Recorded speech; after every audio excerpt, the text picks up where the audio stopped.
to first start off with saying is that this is an objective tragedy. Regardless of the politics around this, regardless about all of the different fighting going back and forth, who did what, who's at fault, somebody died. That's bad.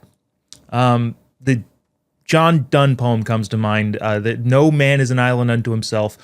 For whom the bell tolls, it tolls for thee. And I can't help but feel bad about a situation in which an American lost their life, regardless of the politics behind it, regardless of all of that sort of stuff. Now, that being said, the question, of course, that everybody's wondering, well, is it justified? And I think really briefly here, and again, I'm not a lawyer, but probably set up what that actually means. I've seen a lot of people on the media, a lot of people on CNN, PMS Now, all of your alphabet networks talking about, well, how great of a person this young woman was. She was nice, she was cordial, she was kind, she was just a loving person. None of that matters. As harsh as that may sound, none of that actually matters. They talk about, well, her son is left without a mother. That, again, is tragic and is terrible, and it has nothing to do with whether or not this was a justified self-defense by the ICE agent. None of that actually makes any sort of a difference, and yet, libs continue to talk about it as if it does, trying to bend the narrative in a certain direction. What we have to be asking ourselves here is, why did this happen? And even before we get into why did she block traffic, why did she do this, why did she do that, why did the officer respond in the way that he did, honestly, from a legal standpoint, again, I'm not a lawyer here, but from my understanding, it doesn't even matter what her intention was. What is actually going to come down on whether or not this was justified is the officer's perception of the situation and whether or not that perception itself was justified. How did he, in his head, picture what was going on and make a split-second decision? And was that split-second decision not even correct, but was it justified to make that decision? Can you see whether or not he would make that decision in that split-second time? Now, we've all seen the video already, but I'm going to show it just because it's worth showing. I muted the audio on this, so I'll probably just narrate over the top. This is cut 6. This is the video that kind of sparked the whole online debate. Watch this cut 6, and I'll describe it if you're just listening to the podcast. You see this lady who's perpendicular to traffic, by the way, clearly trying to block traffic in the middle of the street. ICE obviously gets out like they always do. She backs up, zooms her car forward, is shot, and then the car goes and crashes. Okay, so we all seen this video. This is not new to anybody. Everybody who's paying attention, if you're watching this, chances are you've seen this video 100 times, and you've probably jumped to your own conclusions, which is totally acceptable. Again, I want to kind of parse this down to what I think is the most important, minute factor here. But before we do that, this is how the world responded. I just picked out the Jacob Fry clip. He's the mayor of Minneapolis, but this is pretty indicative of how all of the libs immediately reacted, just jumping to their side immediately. This is the worst thing that has ever happened. Again, it is terrible, and I wish it didn't happen. And let's look at it and try to be at least somewhat objective about it. I know libs have a very difficult time being objective about anything, but, well, this case in point right here, this is, I believe, cut 7. This is the mayor of Minneapolis taking his chance to grandstand. Cut 7. But I do have a message for our community, for our city, and I have a message for ICE. To ICE, get the out of Minneapolis. We do not want you here. Your stated reason for being in this city is to create some kind of safety, and you are doing exactly the opposite. Jacob Fry and Governor Tim Walz and pretty much every lib went on to then imply that this is clearly 100% an unjustified murder of an American citizen. Again, while tragic and sad, is that really the case? Also, not to make this a little bit lighter hearted, but what if that is actually a good idea? What if ICE actually did leave the Minnesota area? I mean, obviously there would be other conditions that need to be met there. We would have to then barricade, put a blockade around the entirety of Minnesota because if there's illegal criminals there, I don't want them coming into where I live. So that would have to take place.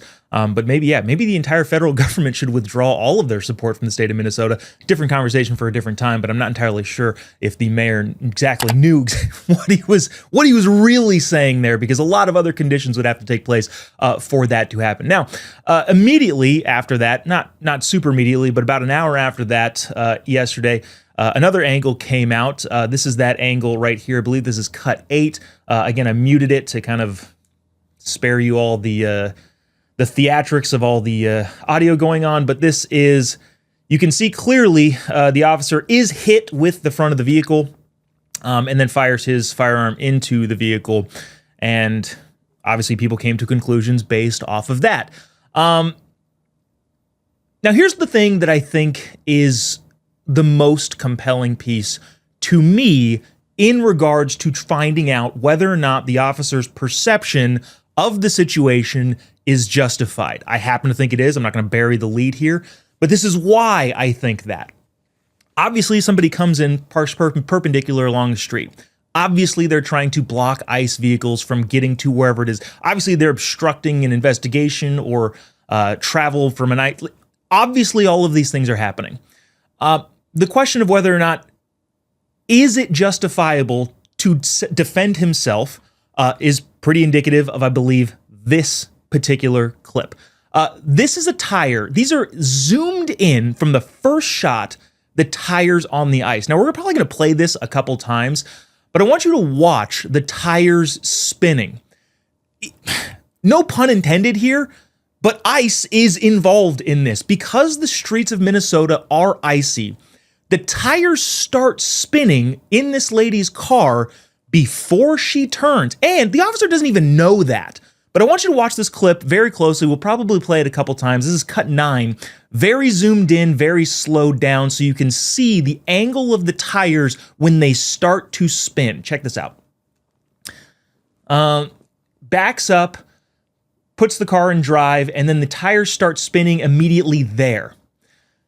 Now, let's go ahead and just keep playing that on a loop if we can.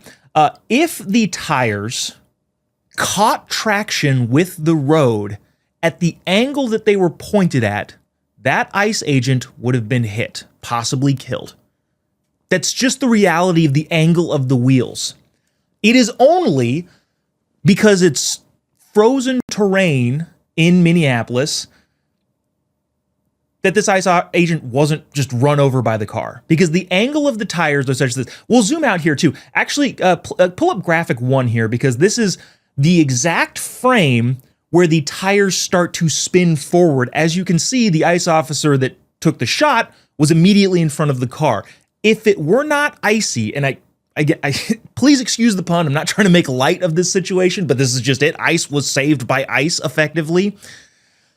If the ground was not icy, she would have plowed directly into him, regardless of whether or not she was trying to turn, because that's kind of irrelevant, because even if she did try to turn, that's not the trajectory of the car according to the angle of the tire when the wheels started to spin.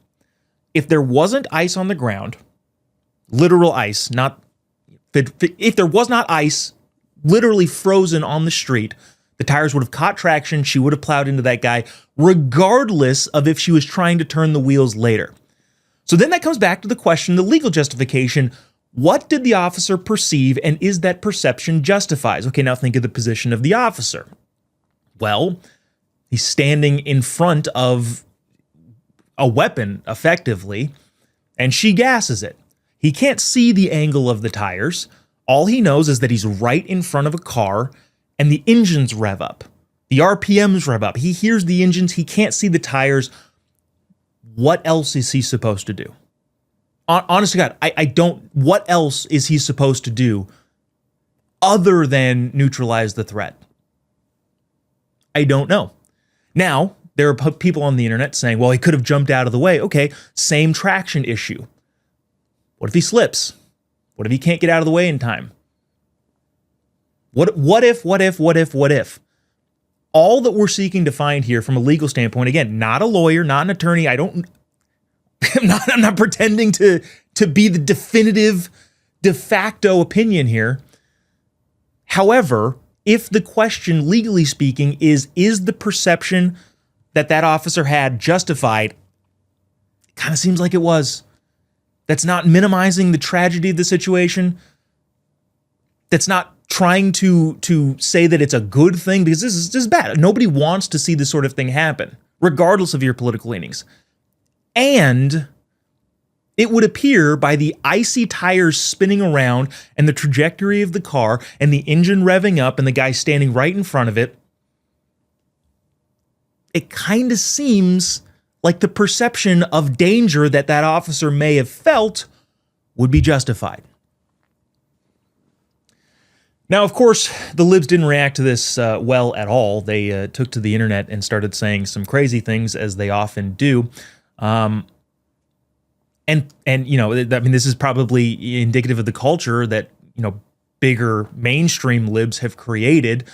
Jimmy Kimmel, we don't have the clip here, but Jimmy Kimmel held up a t-shirt that said Trump is trying to kill you. So, you know, you wonder, well, it's hard to wonder where these perceptions come from when it comes to people posting on the internet, but these are just a few of them that we found. And this is two clips of many of how libs reacted to this. And I think I have a broader, bigger point here to make, but play this cut 10. See how some people react. ICE is willing to take you out, but are you willing to take them out? Y'all seen what happened in Minneapolis with that woman protesting ICE? She got took out today. But are you going to take out an ICE officer? That's the question we should be asking ourselves. Not, oh, we got to get rid of ICE. Yes, we do need to get rid of ICE. But we need to take them out as well. What the f***, America and Americans? How stupid are we to keep allowing this to happen? I say it's time for everybody to start getting guns and start coming out of their houses and start shooting these ICE agents in the head when they start trying to take over people. Okay, so obviously those are disgusting, horrific, and terrible, but I'm interested in what is causing that. And here's what I think I've come down to, and I had a long conversation with a friend of mine about this yesterday, as to what is actually happening more broadly, 30,000-foot view, that are causing people to think that that sort of thing is okay. And the best analogy I think that we could come up with is that everybody thinks this is like a game. Everybody seems to be, not everybody, but so many people seem to be so chronically online that they have a difficult time differentiating real life between a video game. They think, hey, in the video game, I can do whatever I want. I can go do this. I can say this online. I can do this and this and this and this. And none of that is going to actually have any sort of effect. And then all of a sudden, you drive your car in front of an ICE vehicle. They get out of their car trying to move you out of the way. Boom, boom, boom, things happen, and oh no, real life just hit. We unfortunately live in a world where people are so chronically online, they think of themselves as a player in the video game. And then when something happens that is real life, that is a consequence of actions in the head of somebody who perceives themselves to be in a video game, but actually is existing in the real world, they go, whoa, whoa, whoa, you can't do that. You messed up my game.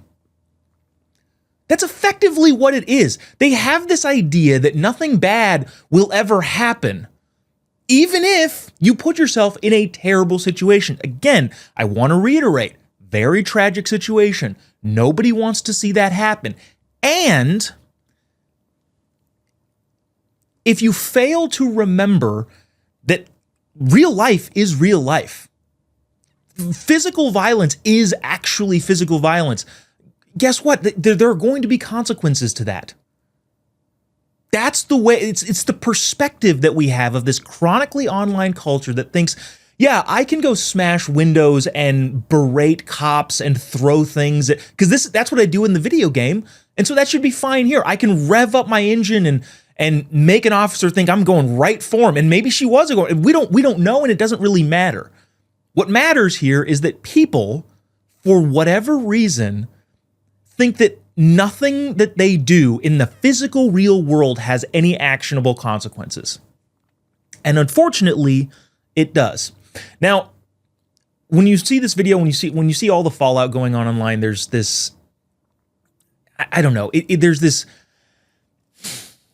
inescapable going to each other's sides. I hate ICE, therefore this is 100% murder. Or I love ICE, therefore, she was clearly trying to murder an ICE agent. And neither of those things are really relevant. It's whether or not the officer perceived that there was a physical threat to his livelihood, to his life. And that's what we're really asking. But everybody keeps going directly and immediately to their side. And one of the problems of the information war is, unfortunately, even though that's kind of like unhelpful, it is helpful to look at it, hopefully as objectively as possible, and kind of look at the nuances of the tires spinning on the ice. That's needed, and it's not helpful to just completely ignore that and go off in your little camps. But at the same time, the technology media world has somewhat made that necessary. I think both sides realize that the other side is going to go immediately to their camp, start saying all the things, and you have to combat it. I don't know what other option there is. So then you ask, okay, well, what's the solution? And sorry to get preachy here, but God, that is the solution to all of this.